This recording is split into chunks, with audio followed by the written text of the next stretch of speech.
The year is 2001, and I'm driving from Indianapolis. I've just been doing an acting gig in the area, and I was on my way to becoming the next big superstar, Gabriel C. Lantz, right? I was working my way out to L.A., and I was just singing along, driving on the road to some James Taylor. Perhaps you've heard it, right? I've seen fire and I've seen rain. I've seen sunny days that I thought would never end. Right? And it was a sunny day. It was a day just like any other, but somehow something was different.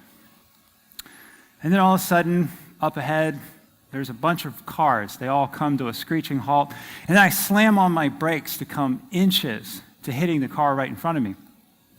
And then I look up in the rear view, and I see that the car behind me is not going to stop. So I panic.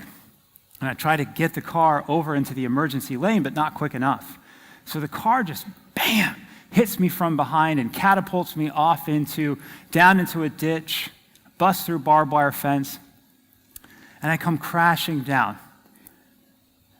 And to make things worse, the windshield busted, cut my face, but then I hear the sound of what sounds like the gas line got nicked.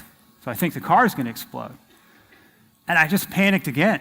I said, and I just pulling myself out of the car from the bashed-in driver's side door, out of the windshield, all the way up onto the side of the road. And I was in complete shock. I had no idea how much pain my body was in. And I really didn't have any idea how this was going to impact my life. So there I was, just had lots of pain in my body. I had double whiplash, soft tissue damage, and I had this disc herniation in the middle of my spine. Lots of pain. I went to the doctors, and they told me, well, just take some ibuprofen and put a heating pad on it, and it'll fix it right up. Well, it didn't quite fix it right up. It was a lot of pain, and it became really difficult. And I remember trying lots of different things and staring up at a ceiling fan just like this. I just kind of had to get horizontal, right? I had to take a load off. I had to relax just to try to cope with the pain.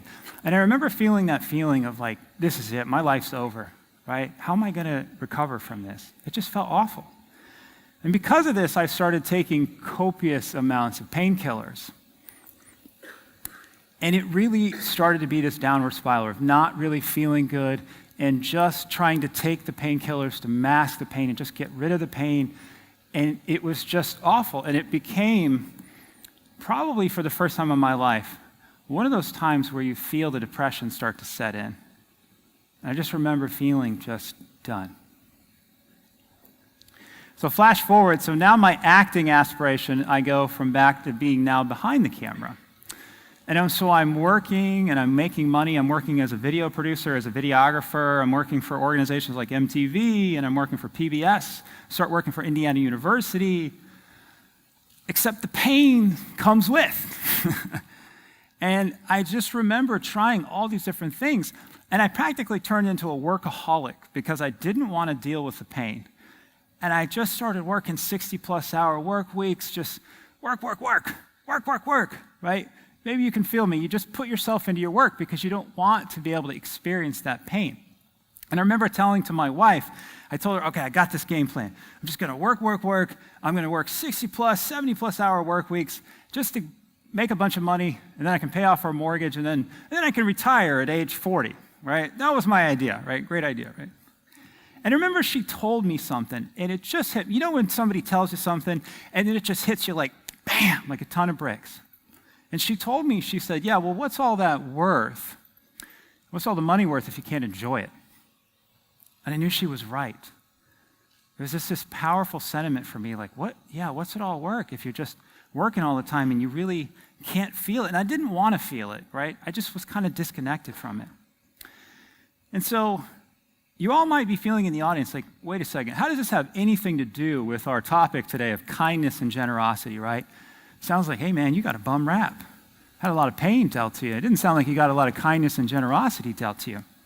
See, but here's how it relates.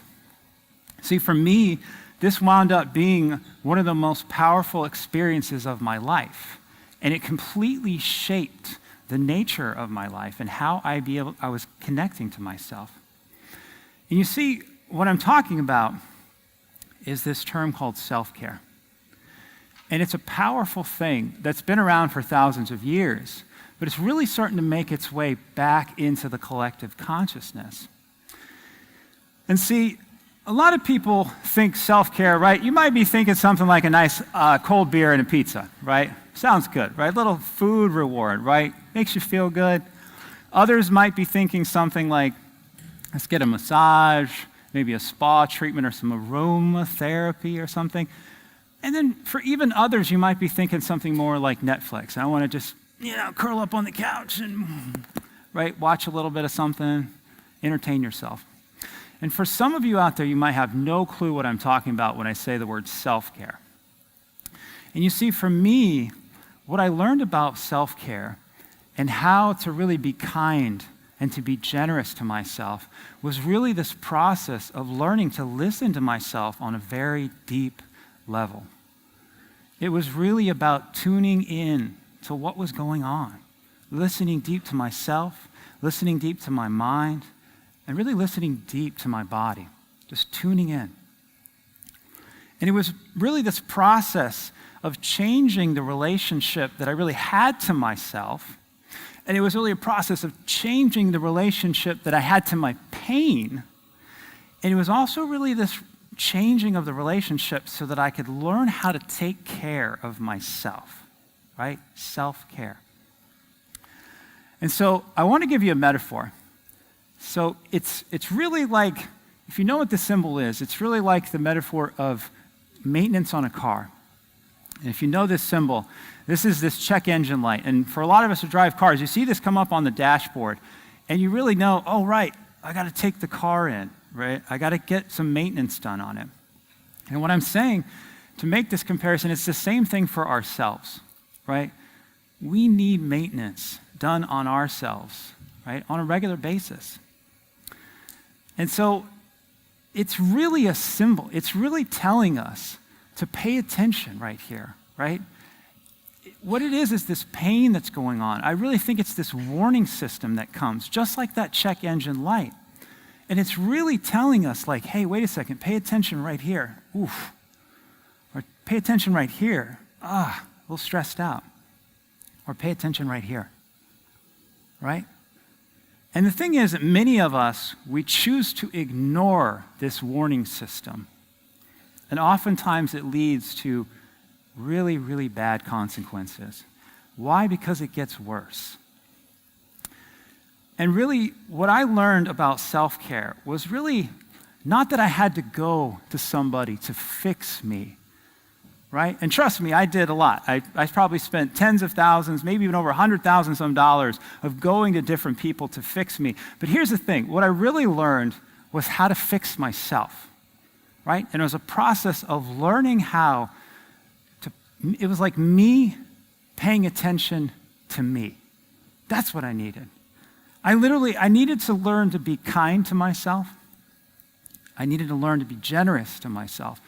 And ultimately, I needed to learn how to love myself because I was not doing that. And I really want to bring this to a perspective here because what I really think is self-care is it's actually what we're doing to ourselves 24/7, 365 days out of the year, right? When somebody else is not taking care of us, right? If you think about it, it's what we feed ourselves. It's like the activity that we do. And it's just how do we treat ourselves? How do we care for ourselves? And so I want to be able to give you a self-care technique right now. And this self-care technique I'm going to show with you, it's like thousands of years old. Super simple, easy, anybody can do it.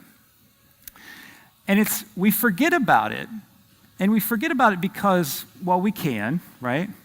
We forget about it because of all of our distractions and our devices and our technology, and we also forget about it because of the sheer speed and velocity of our life nowadays. And see, this thing I'm going to share with you, on one hand, it just can run in the background, totally automatic. And then on the other hand, we can consciously control it if we tap into it. And you might be curious, what's he talking about? I'm talking about the breath. And just notice as I said it right now, were you paying attention to your breath, or was it just working its magic in the background? Here's the thing. This magic self-care tool of the breath, it literally has the power to change our physiology. I mean, it literally can rewire your brain. Studies show that deep diaphragmatic breathing literally triggers the central nervous system to relax. And this actually starts this amazing effect where we're actually increasing the oxygen in the blood, and then we're increasing those endorphins, or those feel-good chemicals in the body. And that actually leads to a decrease in our pain. And trust me, I've practiced it a lot. And the thing is that it leads to a cascade also of decreasing things like stress hormones, like cortisol in our brain. And those are the things that make you feel anxious, right? Go, go, go. I don't have enough time. Let's keep doing, right? And so that decreases. And that's the sort of thing that actually increases our pain, that cortisol, that stress. And so we're going to actually practice it right here, right now. So I want everybody to go ahead and get comfortable. Find yourself a good, comfortable seat right here, and I want you to close your eyes. Except for this breathing, we're going to really utilize this theme of the night, which is centered around kindness and generosity. So as you take a deep breath, I want you to inhale kindness into your body. Deep breath right now. And now exhale out completely. And I want you to feel that generosity by just allowing yourself to take a break and take a breath. One more. Deep breath. Inhale kindness into your body. Exhale out. Just feel that generosity, that you're just taking a little bit of time for you. One more, all together here. Deep breath. Inhale kindness. Exhale out. Just feel generous and just take a moment. And when you feel ready, you could open your eyes. It's simple, right? But powerful. This is self-care that you can access anywhere. Literally, self-care that you can access anywhere at any time. And so this is the nature of the work that I do today.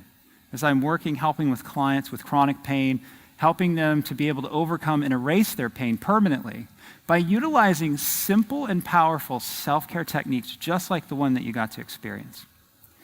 I help by coaching and guiding and holding clients accountable to really help them to take their power back and really utilize it through being kind and generous through self-care.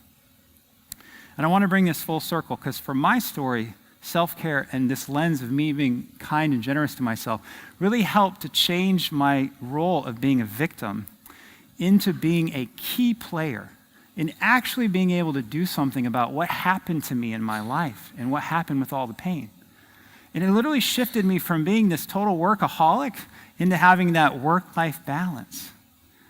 And it shifted me from being a complete and total stressed out weakling into being fit and empowered, into being a whole new me. And it was through self-care. It was through being kind and generous. And so I really want to leave you with this sentiment that, to me, self-care is this way that we can literally change our mind and the way that we think and our stress. Self-care is a way that we can literally shift and reshape our bodies and the way we feel in our bodies.